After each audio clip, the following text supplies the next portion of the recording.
दोस्तों, doctor Mehta classes के YouTube channel पर सबका स्वागत है। हमारी जो इम्पोर्टेंट क्वेश्चन डिस्कशन सीरीज चल रही है उसमें आज हम सीरीज 23 के अंदर बायोलॉजी के एस्क्रीटरी सिस्टम के कुछ इम्पोर्टेंट क्वेश्चन डिस्कस करेंगे। तो हमारा आज का डिस्कशन है बायोलॉजी का एस्क्रीटरी सिस्टम। आपके सामने क्वेश्चन नंबर 1 है, निम्न में से मनुष्य में यूरिया मुख्यतः निर्मित होता है। बहुत अच्छा क्वेश्चन है, बार बार एग्जाम में आता है। आपको पता होना चाहिए यूरिया का जो फॉर्मेशन है, ठीक है, वो ऑर्निथीन ऑर्निथीन बोलो साइकिल, ठीक है, द्वारा लीवर में होता है। किस में होता है? लीवर में। तो इसका मतलब आंसर क्या हो जाएगा? ए इज करेक्ट आंसर। ओके। उसके बाद एक मनुष्य भोजन में प्रोटीन अत्यधिक मात्रा में लेता है तो कौन सा पदार्थ अत्यधिक उत्सर्जित करेगा? अगर पर्सन प्रोटीन ज़्यादा लेगा तो जल, ग्लूकोज, यूरिया और यूरिक एसिड, सॉल्ट।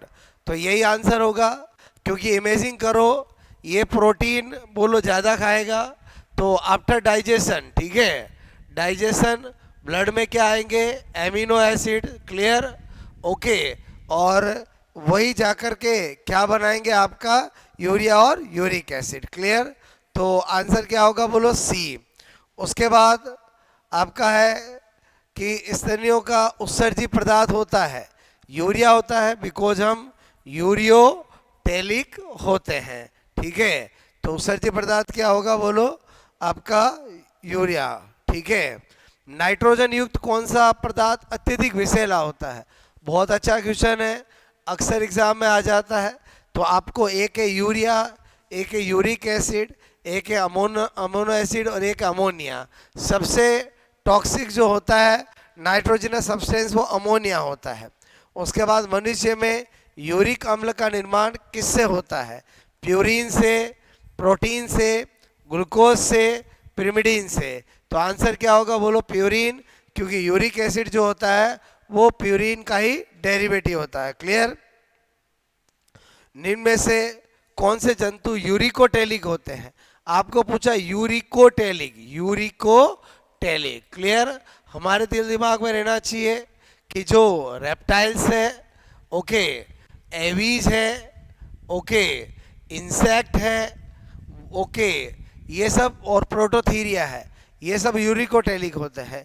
तो यहाँ पर पहला होगा नहीं, ओके, क्योंकि मेंढक एम्फीबियंस होता है और एम्फीबियंस जो है उनमें जो आपका टेडपोल लार्वा स्टेज होती है वो मोनोटेलिक होता है और फ्रॉग खुद यूरियोटेलिक होता है। छिपकली और कौवा बिल्कुल होगा, क्योंकि ये आपका रेप्टाइल्स हो गया और ये आपका एवीज हो गया। क्लियर? अगेन मेंढक ऊँट आ गया, ये भी नहीं होगा। और ये आपका यहाँ पर अर्थवॉर्म और ये भी नहीं होगा। क्लियर? तो आंसर क्या होगा? बोलो बी इज करेक्ट आंसर। उसके बाद है which one is not correct, कौन सा जोड़ा सही नहीं है? बोलो सही नहीं है पूछा है। मनुष्य यूरियोटेलिक बिल्कुल सही है, बर्ड्स यूरिकोटेलिक बिल्कुल सही है, लिजार्ड छिपकली यूरिकोटेलिक बिल्कुल सही है, वेल अमोनोटेलिक बोलो ये सही नहीं है। क्लियर? क्योंकि वेल एक मैमल्स होता है और मैमल्स होने के कारण उसका एस्क्रीटिव प्रोडक्ट अमोनोटेलिक नहीं होता है। उसके बाद यूरिकोटेलिज्म पाया जाता है, अभी बताया था, birds, reptiles, insect. A is correct answer. Frog toad नहीं होगा, मैमल्स नहीं होगा और ये भी नहीं होगा। क्लियर?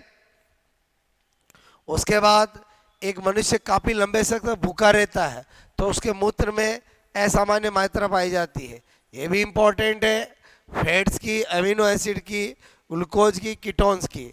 तो जब व्यक्ति भूखे लंबे समय तक रहता है तो उसके कीटोन बॉडीज बन जाती है, तो आंसर डी होगा। क्लियर? उसके बाद है क्वेश्चन नंबर नेक्स्ट, ऑर्निथीन चक्र द्वारा निम्नलिखित में से कौन सा वर्ज्य पदार्थ रुधिर से हटाया जाता है? तो ऑर्निथीन चक्र आपको पता होना चाहिए कि NH3 अमोनिया, क्लियर, और CO2, ये दोनों बोलो ऑर्निथीन बोलो साइकिल, ठीक है, द्वारा किसका निर्माण करते हैं? यूरिया का। तो और किस में? बोलो इन लीवर। क्लियर? तो आपको क्या पूछा? ऑर्निथीन साइकिल से किसको लीवर से हटाया, रुधिर से हटाया जाता है? तो आंसर क्या होगा? CO2 और अमोनिया। क्लियर? क्वेश्चन नंबर 10 अच्छा है, पता होना चाहिए। यदि शरीर में से यकृत को हटा दिया जाए तो कौन सा पदार्थ रुधिर में बढ़ जाएगा? अगर हम लीवर को हटा देंगे तो यूरिया नहीं बनेगा, तो अमोनिया बढ़ जाएगा। Clear? A is correct answer. Okay. उसके बाद अमीबा में मनुष्य की वृक्क के समान संरचना कौन सी होती है? Nucleus, contractile vacuole, pseudo plasmodesmata, plasma membrane. तो सीवी कॉन्ट्रैक्टाइल वैक्यूल होती है, जो क्या काम करती है? Osmo regulation. ठीक है, बोले तो परासरण नियमन, परासरण नियमन। जो काम हमारे में किडनी करता है वही काम अमीबा में कौन करता है? बोलो, कॉन्ट्रैक्टाइल वैक्यूल सीवी करती है। ओके, तो क्वेश्चन नंबर 12 का आंसर क्या होगा? बी होगा। वह कार्य जो केचुए में नेफ्रिडिया का है वही काम flame cell in liver hook है। आपसे मैं कह रहा हूँ माइटोम्स इन फेस है, तो आपको पता होना चाहिए flame cell in liver hook है। क्लियर? क्योंकि जो प्लेटिहेल्मिन्थेस होते हैं उनमें एक्सक्रीटरी प्रोडक्ट फ्लैम सेल होता है। ओके, तो आंसर क्या होगा? ए। जलीय पौधों जीवों में नाइट्रोजन आदान प्रदान के अंतिम उत्पाद क्या है?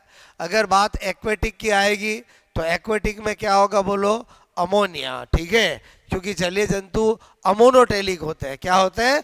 अमोनोटेलिक। उसके बाद क्वेश्चन नंबर 15 देखे तो अमोनोटेलिज्म से यूरियोटेलिज्म में परिवर्तन किस में देखा जाता है? फिश में। बोलो, प्रोटोप्टेरस, फ्रॉग और स्नेक। तो आंसर फ्रॉग होगा, क्योंकि फ्रॉग का जो टेड पोल लार्वा होता है। क्लियर? ओके, और उससे एडल्ट जो आपका फ्रॉग बनता है। तो आपको पता होना चाहिए कि जो टेडपोल लार्वा होता है वो तो होता है अमोनो, ठीक है, अमोनोटेलिक। और मैंने कहा आपका जो एडल्ट फ्रॉग है वो होता है यूरियोटेलिक। क्लियर? तो आपको क्वेश्चन यही पूछा है कि अमोनोटेलिक से यूरियोटेलिक में परिवर्तन किस में देखा जा सकता है? तो फ्रॉग में देखा जा सकता है। अगेन दोस्तों, एसक्यूटी सिस्टम के कुछ अच्छे क्वेश्चन डिस्कस किए।